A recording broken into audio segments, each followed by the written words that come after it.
go in the sun for 20 to 30 minutes every day. Please put sunscreen on, but yes, please go out in the sun 20 to 30 minutes a day. It's going to improve your serotonin so much. I just feel happy when I go out in the sun. You should too. And secondly, if you get your vitamin D levels checked, higher cortisol levels suppress the level of serotonin production. And, prolonged stress can also make your serotonin receptors less sensitive to serotonin. So even if you do have higher amounts of serotonin in the blood, it doesn't act the way it used to. Hi and welcome. My name is Dr. Fareeha Fatima. I'm a medical doctor with a passion for biochemistry and women's health. In this video today, we're going to talk about serotonin, how low serotonin can feel, and specifically in women, and how you can fix it. We're going to deep dive into what serotonin is, how can you tell if you have low serotonin, how can it feel when you have low serotonin, some of the very weird symptoms of low serotonin, 5 women are more prone to have low serotonin, and lastly, how you can fix low serotonin. So if you're interested in any of these topics, please keep watching.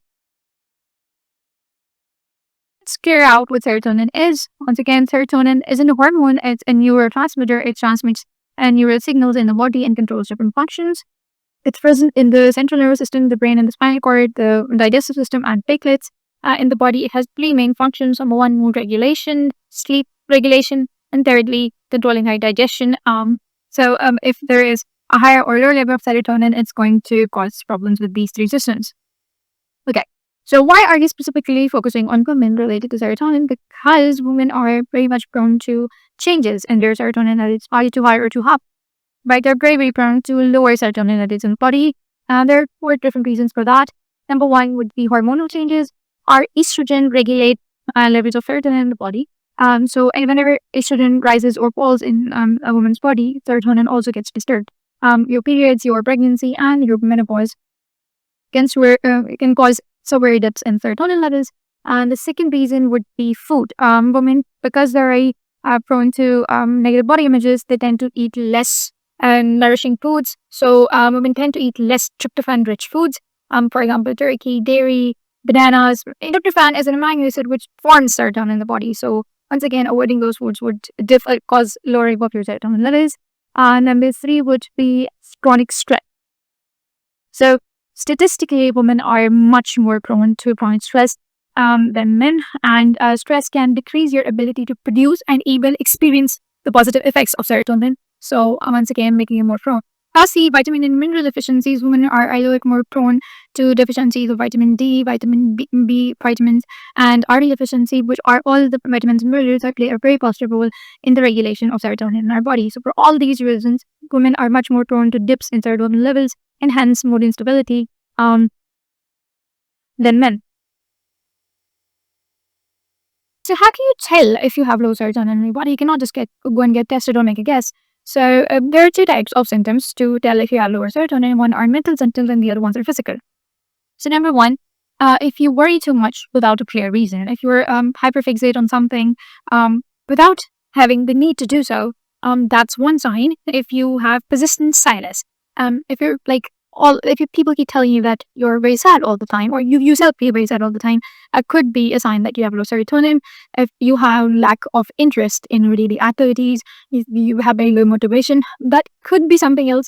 But if these are like a clump of symptoms that you're experiencing, then it could be lower serotonin. You're emotionally, one very clear-cut sign is being emotionally numb. You're neither too happy nor too sad. You're just detached from your emotions. Number 5 would be irritability. Very easily irritated. Very mild changes in the weather, mild changes in the sound around you, and you're irritated. And lastly, increased overthinking. You have this negative thought loops that you cannot get out of. There would be literally a small zit on your face, and you could keep thinking how to treat that acne and how your skin's getting worse every day. Although it's just like a very minor problem that's very much resolvable. Now coming to the physical symptoms, you could have increased headache, and you could have a lot of fatigue. Insomnia is a very common symptom. You cannot fall asleep properly. At night, you might need white noise or some sort of aid to fall asleep. And secondly, even if you do fall asleep, you are prone to waking up without having adequate sleep. Even if you sleep long hours, you wake very tired. So you're chronically fatigued. Could literally be drowsy all day. Number 2 would be digestive issues. You could be excessively bloated. You can have constipation. And lastly, you would have increased sugar or carb cravings.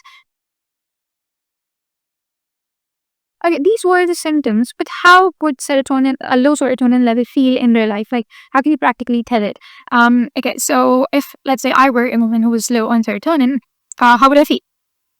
Number one, I would have a persistent feeling of emptiness. There's no meaning to anything. Nothing sparks happiness in me, or nothing makes me sad either. I would get irritated over very small things. I wouldn't know why. The phone's too loud. The coffee's too sweet. And I'm yelling at somebody. I am irritated, but the reason is unknown, or the reason is very, very small. I struggle to focus, and my brain feels foggy. And I crave carbohydrates and chocolate, cake, and peanut butter all the time. There are a few unusual sensations that can help you tell serotonin deficiency apart from other neurotransmitters. One would be brain being very, very foggy. You cannot focus on anything. You cannot sit down and get into that flow state, which you call it. You also would have difficulty in remembering or recalling things. You have a sense of detachment, and you observe life from a distance. You're not very much, even if you're sitting in a group, you're not very much a part of it. You're just an observer, and you're not very engaged emotionally with it. You have increased sensitivity to pain. Even a mild, if your finger gets hurt or your toe gets hurt, it can hurt a lot more. You can feel it a lot more than it actually is. You tend to tap your foot consistently without any trigger, and without even knowing it, because you feel anxious without a clear reason. Um, so one more thing I want to talk about is that people been talking about depression. They call it a lack of serotonin or dopamine, which neither of them is the correct answer. Depression is very multifactorial. It can have multiple reasons. But there is one theory, with serotonin theory of depression, that say that the serotonin could be one of the very major causes of depression. And the theory is supported because when the depression patients were given medications to increase serotonin, they responded to it. But it was later disproven because serotonin, because it didn't work on all of the patients. So serotonin can be a reason for a depression, but it is not the only reason for depression. Low serotonin. And so what exactly are the neurotransmitters that contribute to depression? So depression basically could be an imbalance in 4 to 5 neurotransmitters, a home of which are serotonin, dopamine, GABA, glutamate, and norepinephrine. So we're gonna dive a little bit deeper into what causes low serotonin in women. So number one, as we talked about, hormonal changes. Anytime estrogen fluctuates, it will, with any rise or desk in estrogen levels also causes an irregularity in the level of serotonin. So anytime you experience PMS or PMDD or menopause or perimenopause or pregnancy, you're very much prone to having lower serotonin levels and falling into patterns of depression or anxiety. Also, the levels of progesterone also affect and the function of serotonin receptors in our body. So once again, causing fluctuations in the level of serotonin. The second reason is nutrient deficiencies. So if you eat low tryptophan foods, you consume less dairy, less meat, a few of the fruits that are rich in tryptophan, then obviously you're not going to formulate enough serotonin. The second reason would be vitamin D. It's important for the metabolism of serotonin. Vitamin B and vitamin B6 and B12 play a similar role. Lastly, magnesium and omega-3s, which are responsible for the function of the serotonin receptors and how sensitive they are to serotonin. Gut imbalance. Your 90% of serotonin in your body is produced inside your gut. So if you have any sort of imbalance in the bacteria or in the overall health of the gut, it's going to affect the production of serotonin in your body. Lastly, lack of sunlight and vitamin D. Sunlight is very important for tryptophan conversion of tryptophan into serotonin. And so if you do not go into the sun often, that can lead to dips in your serotonin level. So now we talked about what low serotonin is, what it could cause in your body, and why women are more prone to low serotonin. Now, how do we fix it? And fix it naturally without having to take any sort of antidepressants or other medication. Well, the number one thing you can do is improve your diet. Take healthy carbohydrates and tryptophan-rich foods. So, proteins, eat turkey, salmon, eggs, chicken. In carbohydrates, eat quinoa, brown rice. And in fats, you can have avocados, you can have olive oil, all the omega-3 rich foods. Lastly, and my favorite, dark chocolate. It's a natural serotonin booster. I take 2 cubes of it in my coffee, just splash it in there. It's going to be empty, unsweetened dark chocolate. So the best strategy when it comes to food would be mix tryptophan-rich foods with very healthy carbs. And it's going to get you going. The second way that you can improve serotonin in your blood body is, which is once again one of my favorite ones, is sunlight exposure. Go in the sun for 20 to 30 minutes every day. Please put sunscreen on, but yes, please go out in the sun 20 to 30 minutes a day. It's going to improve your serotonin so much.